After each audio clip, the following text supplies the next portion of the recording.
반갑습니다. 박 목사 채널입니다. 오늘도 이 채널에 방문해 주셔서 감사합니다. 오늘 구역공과 말씀 함께 같이 나누어 보도록 하겠습니다. 오늘 보실 말씀은 19가입니다. 그리스도만 자랑하는 공동체, 함께 말씀 보시겠습니다. 오늘 본문은 고린도 후서 4장 7절부터 18절까지입니다. 저는 오늘 고린도 후서 4장 전체를 함께 보시기를 권합니다. 고린도 후서로 넘어왔는데요. 바울은 고린도 교회를 세운 뒤에 1년 반 정도 사역을 하고 그 후에 또 다른 지역에서 선교 활동을 해왔습니다. 바울이 떠난 뒤에는 고린도 교회의 아볼로나 또 베드로와 같은 사람들이 잠시 맡아서 교회를 이제 이렇게 또 양육을 했습니다. 그러는 동안에 고린도 교회 안에는 이제 여러 가지 문제들이 발생을 하게 됩니다. 그래서 도덕적인 문제가 생기기도 하고 파벌이 생기기도 하고 또 잘못된 가르침들이 들어와서 사람들을 혼란스럽게 만드는 등의 여러 가지 어려움들이 교회 안에 발생하게 되었습니다. 그 중에서도 특히 바울을 고통스럽게 만든 것은 성도들이 바울을 사역자로 인정하지 않는 그런 일들이 있었던 겁니다. 물론 이제 그 중에 바울을 존경하고 지지하는 사람들도 있었지만 어떤 사람들은 정통 예수님의 제자 출신인 베드로를 최고로 추종하면서 바울을 무시하는 사람들도 있었고 또 세련되고 지적인 설교자였던 아볼로를 추종하는 사람들도 있었습니다. 교회 안에 서로 자기들이 지지하는 사역자가 더 좋다고 싸우면서 분열하는 일들이 일어났던 것입니다.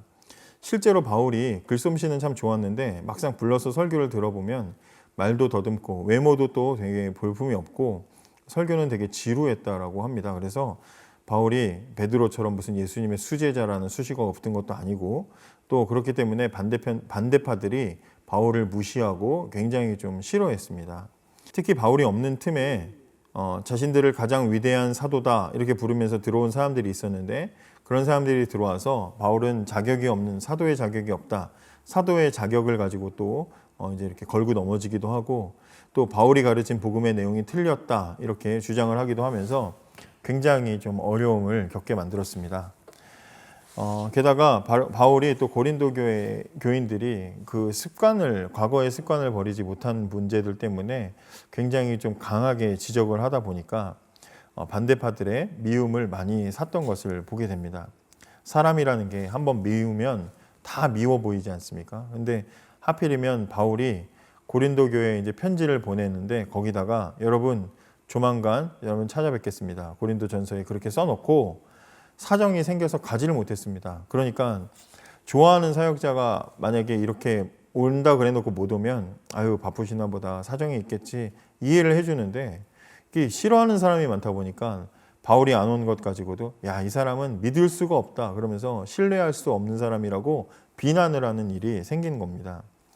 설교자가 거짓말장이가 돼버리면 어떻게 설교를 다시 하겠습니까? 그래서 바울이 고린도 교회에 이 마지막으로 편지를 다시 씁니다. 그게 고린도 후서입니다. 교회 안에 여러 가지 문제들 또 자신에 대한 여러 가지 오해들에 대해서 답을 쓴 것이죠. 자, 오늘 본문도 그래서 이제 바울이 자신에 대해서 쭉 변호하는 내용이 앞에 전개되고 오늘 본문 4장도 자신에 대해서 변호하는 내용 중에 하나입니다. 1절과 2절을 보시면 이러함으로 우리가 이 직분을 받아 긍휼하심을 입은 대로 낙심하지 아니하고 이에 숨은 부끄러움의 일을 버리고 괴울 가운데 행하지 아니하며 하나님의 말씀을 혼잡게 아니하고 오직 진리를 나타내므로 하나님 앞에서 각 사람의 양심에 대하여 스스로 천거하노라 이렇게 되어 있습니다. 바울을 비난하는 사람들이 바울이 열정이 식었다 이렇게 주장을 하는데 바울은 우리는 낙심하지 않습니다 이렇게 얘기합니다. 왜냐하면 지금 고린도 교인들에게 편지 쓰고 있지 않습니까? 편지까지 쓸 정도로 고린도 교인을 챙기고 생각하고 있는데 무슨 열정이 떨어졌다는 건지 바울은 지금 낙심하지 않습니다. 바울의 대적자들은 바울이 방문 약속을 지키지 못한 문제 때문에 신뢰성을 의심을 했습니다. 그런데 바울이 그 문제에 대해서 해명을 하면서 제가 오지 않은 것은 오히려 여러분들을 위해서 오지 않은 것입니다 라고 그렇게 해명을 했습니다. 왜 오지 않았냐면 바울이 자신에 대한 논란들이 있었을 때 고린도 교회를 불시에 방문을 했었는데 이때 워낙에 좀 반대파들이 많기 때문에 바울이 그 문제를 다 수습하지 못하고 떠났습니다. 그리고 나서 다시 방문하기로 약속은 이전에 했었는데 다시 이제 가기로 한 날이 다가왔지만 아직 수습이 다 되지 않고 해결되지 않은 상황에서 다시 방문을 했다가는 논란만 더 키울 상황이기 때문에 오히려 이제 성도들을 위해서 바울이 가지 않은 겁니다. 그래서 여러분을 위해서 안 간 겁니다라고 이제 그렇게 해명을 하는 것입니다. 이제 앞장에서 이제 그렇게 하죠. 바울이 다시 한번 여기에서는 우리는 진리를 밝히 드러냈으므로 하나님과 모든 사람들 앞에서 당당합니다라고 그렇게 자신의 입장을 설명합니다. 마지막으로 이 사람들은 바울이 하나님의 말씀을 왜곡했다라고 그렇게 주장했습니다. 유대교에 빠져 있는 사람들이 하는 주장들인데요. 유대교가 중시하는 구약의 율법을 무시하고 훼손하고 하나님의 뜻을 왜곡하고 있다. 초대교회는 잘못됐다. 이제 그렇게 주장을 하는 사람들이 있었습니다. 그 사람들이 볼 때는 바울이 악랄한 앞잡이로 보였을 겁니다. 왜냐하면 유대교회에 앞장섰던 사람인데 어느 순간 예수에게 빠져가지고 저러고 있으니 앞잡이로 보이는 거죠. 그래서 바울이 바로 하나님 말씀을 왜곡한 주범이다. 그렇게 주장을 하는 겁니다. 이런 주장에 대해서 3절과 4절로 바울이 대답을 합니다. 만일 우리 복음이 가리웠으면 망하는 자들에게 가리운 것이라. 그 중에 이 세상 신이 믿지 아니하는 자들의 마음을 혼미케 하여 그리스도의 영광의 복음의 광채가 비치지 못하게 함이니 그리스도는 하나님의 형상이니라. 한마디로 뭐라고 얘기하는 거냐면 우리가 하나님의 뜻을 왜곡한 게 아니라 마귀가 듣지 못하게 가렸기 때문이다 이렇게 말합니다. 이 시대의 신, 이 세상의 신이 마귀입니다. 마귀. 4절에 말하는 이 시대의 신이 마귀입니다. 그 마귀가 믿지 않는 사람들의 눈을 가리고 어둡게 만들어서 예수 그리스도에게 나타나는 복음의 빛을 못 보게 만들었다는 겁니다. 아무리 감동적인 장면, 감동적인 영화라도 눈 감고 있으면 볼 수가 없습니다. 감동을 받을 수가 없습니다. 바울은 복음을 빛이라고 소개합니다. 5절과 6절입니다. 우리가 우리를 전파하는 것이 아니라 오직 그리스도 예수의 주 되신 것과 또 예수를 위하여 우리가 너희의 종된 것을 전파함이니라. 어두운 데서 빛이 비치리라 하시던 그 하나님께서 예수 그리스도의 얼굴에 있는 하나님의 영광을 아는 빛을 우리 마음에 비치셨느니라. 복음을 빛이라고 소개합니다. 빛을 어떻게 볼 수 있습니까? 눈 뜨면 빛은 보여지는 겁니다. 늦잠 자는 사람 깨울 때 불을 켭니다. 그러면 가리려고 막 이불을 뒤집어 쓰죠. 왜 그렇습니까? 빛이 들어왔기 때문입니다.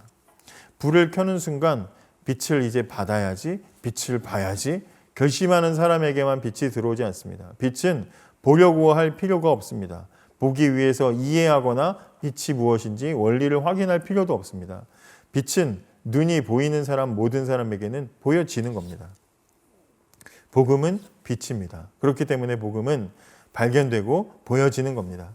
특별히 무엇이 발견되고 무엇이 보여집니까? 하나님의 형상이신 예수 그리스도를 보게 만드는 게 복음이다 이 말입니다. 쉽게 말해서 복음은 예수님이 바로 거룩하신 하나님이시라는 것을 발견하게 한다는 것입니다. 바울이 아직 유대교에 빠져 있을 때 그는 지금 자기를 대적하는 사람들처럼 예수님과 교회가 하나님의 말씀을 왜곡한다고 생각했습니다. 그래서 무력을 써서라도 하나님 말씀을 지켜내겠다고 다메섹으로 살기등등해서 가지 않습니까? 그러나 도중에 예수님을 만나게 됩니다. 예수님은 밝은 빛 가운데 나타나셨는데 예수님을 본 순간 바울의 눈이 멀어버리고 맙니다. 그리고 이 사건 이후에 바울의 방향이 완전히 바뀌게 되어서 지금처럼 복음을 전하는 일에 목숨 거는 사역자가 되었습니다. 바울의 경우를 잘 생각해 보십시오. 다메섹으로 갈 때 예수님 말씀 들으러 간 거 아니지 않습니까? 기독교 연구하려고 간 거 아닙니다. 세미나 참석하려고 간 거 아닙니다. 바울의 마음속에는 예수님을 만나고 싶은 마음도 없었고 복음을 듣고 싶은 마음도 전혀 없었습니다.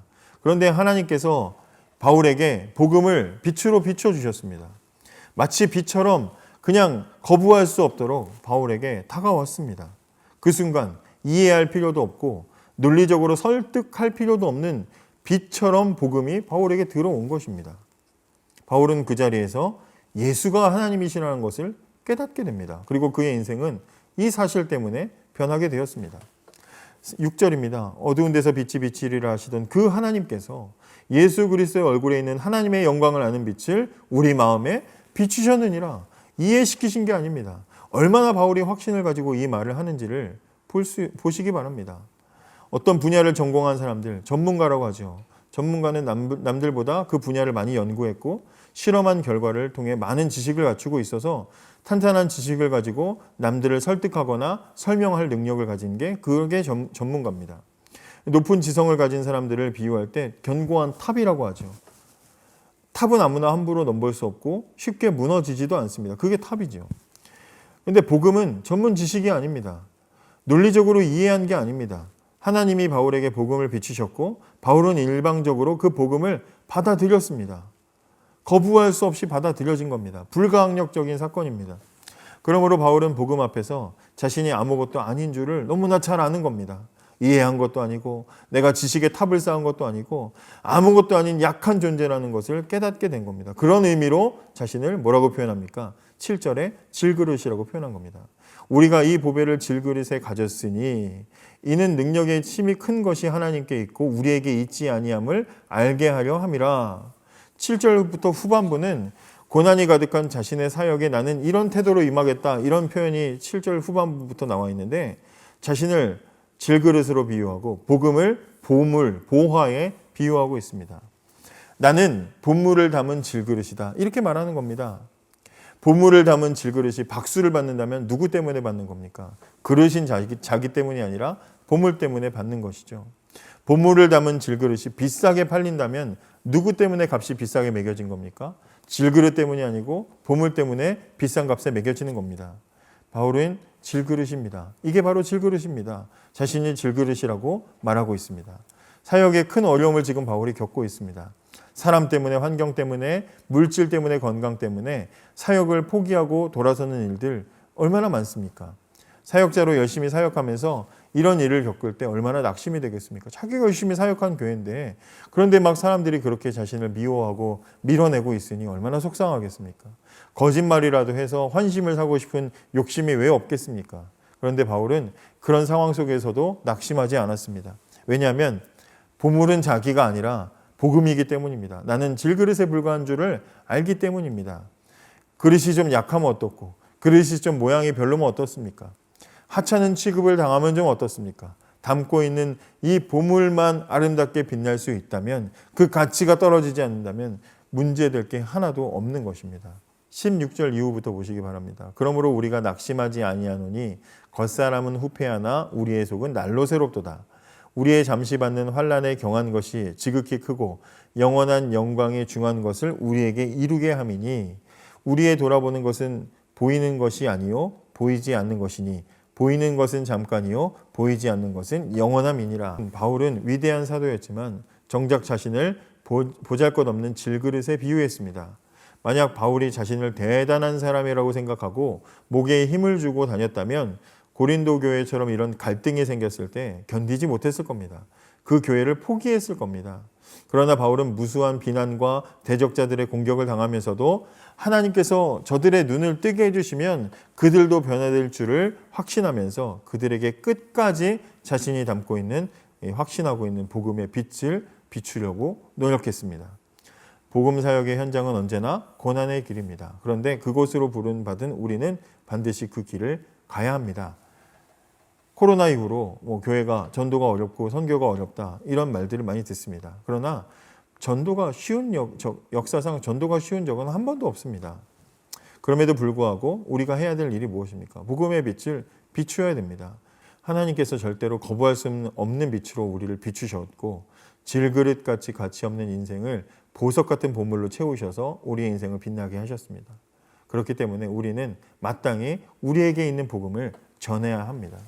말콤 페닉이라는 선교사가 있습니다. 이 사람이 어렸을 때 부흥 집회에 참석했다가 설교를 듣고 은혜를 받았습니다.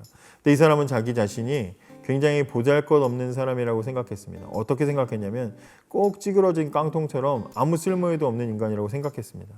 그런데 이제 그 어린 말콤 페닉이라는 소년이 부흥 강사님을 찾아가서 은혜를 받고 찾아가서 제가 찌그러진 깡통 같은 인생인데 저 같은 인생도 하나님을 위해서 쓰임받을 수 있겠습니까? 그렇게 말했습니다. 그러자 그 강사 목사님이 참 훌륭한 분입니다. 뭐라고 하셨냐면 찌그러진 깡통이라고? 네가 찌그러진 깡통이라고? 그럼 어떠냐? 목말라 죽어가는 사람, 사망에서 물 마시지 못해서 목말라 죽어가는 사람에게 생수를 전달하는데 찌그러진 깡통에 전달하면 어떻고 좋은 유리잔에 전달하면 어떠냐?